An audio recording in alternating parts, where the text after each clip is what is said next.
Hi there, this is Åsa with a new process video. Today I'm going to make a layout with these two photos of my daughter making a rainbow loom bracelet. And she has all her little rubber band baggies spread out in front of her in the order of the rainbow, and one of the photos is a close-up of her hands, and you can see the rainbow bracelet forming, sticking out from her fingers. So this will be my celebration of the rainbow, and I hope that you will enjoy it. I have pulled out a couple of rainbow colored papers from older summer collections, and I'm going to use slivers of these papers together with this white cardstock background. I will also be building a very colorful photo mat for these two photos by using a couple of really colorful summer papers as well. So this will pretty much be my setup. Later I will also completely destroy this page by starting to draw pen lines on the embellishments that I'll place on the page, and it made me really sad when I realized that I didn't like it, but it was too late. I have later come back and looked at this page, and I feel much better about it than when I made it, because right then it was just ruined to me, and I placed it rather quickly in my album, pretty much to get away with get it out of my sight. But as I said, when I have come back to this page a couple of weeks later, it feels a lot better. So I'm very happy that I didn't start over or change it up or even put it in the waste bin. This turned out pretty well as well in the end. I have taped the two photos together, and I cropped off some empty space where nothing really happened. It was a piece of a table where nothing really showed that was important to the story, and it became a rather easy to work with size of the photo block. And I have cut strips of the different rainbow patterns, and now it's time to build the mat. I found this Enjoy Life card, and it will be a part of the finished page, and I loved the yellow in this card. The yellow in the rainbow papers is a bit muted or a bit dark, since it blends to both direction of the rainbow. So this more pale or clear yellow pretty much lifted the colors of the darker papers in a way that I liked, and it also picked up more on the white of the page, so that I also get the white as embellishment on the page and not only the background.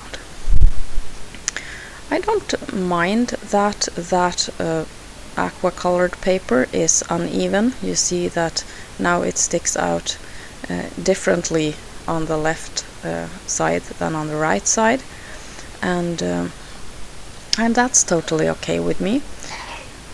I place those strips of yellow and orange papers just randomly but straight beneath my photo, and that's also totally okay. I cut off a bit of the aqua paper to be able to have a frame all around the photo block, and I'm using up that piece as well on the photo mat. I have recently begun to appreciate the method of using every little sliver of that paper that you are using, because the making it appear more than once on a page brings everything together. And even though it's just a thin piece, it gives something to the page. So while building clusters, every little piece that you have can build the page and make an impact on the page. Once again, I'm using white on white as my titling, and this might seem really strange, but I think it gives a very nice balance to big and bold titles. And if you have been following my channel for a while, you know that I love big bold titles. And when I bought my Silhouette Cameo, this was just a revolutionizing thing to my scrapbooking. Suddenly I'm able to make huge titles, and when I only had my Quick Cuts tool,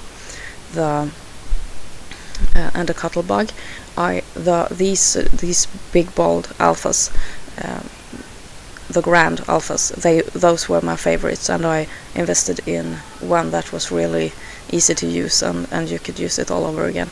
And when buying the Silhouette Cameo, I kind of got all the grand alphabet in the world, and that became such an improvement to my stash.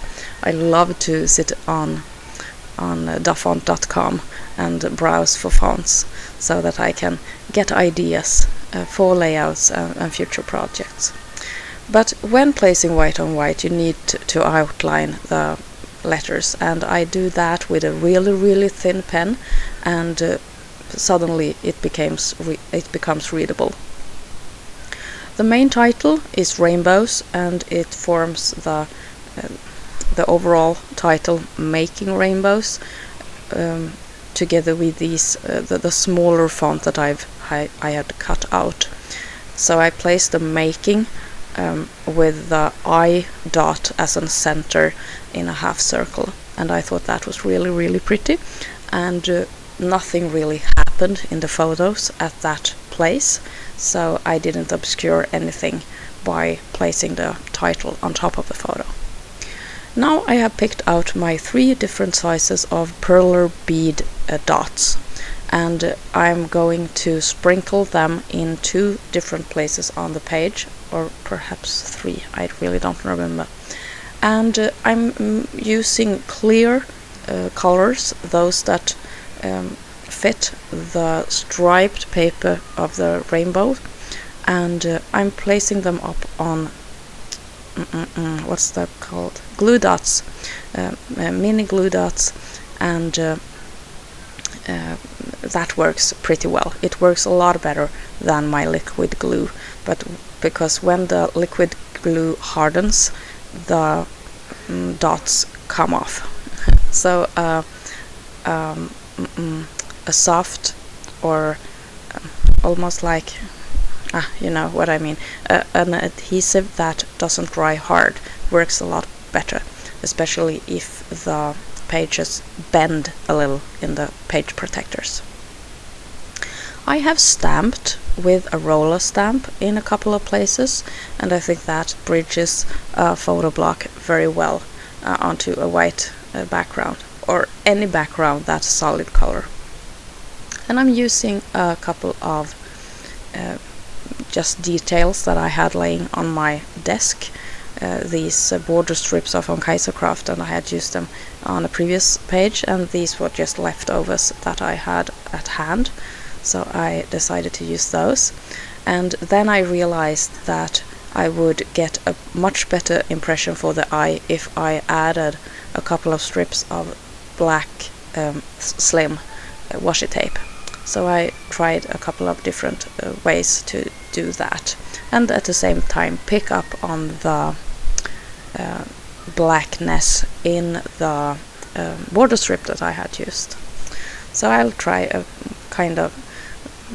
a couple of different methods just to frame and add some black to the page.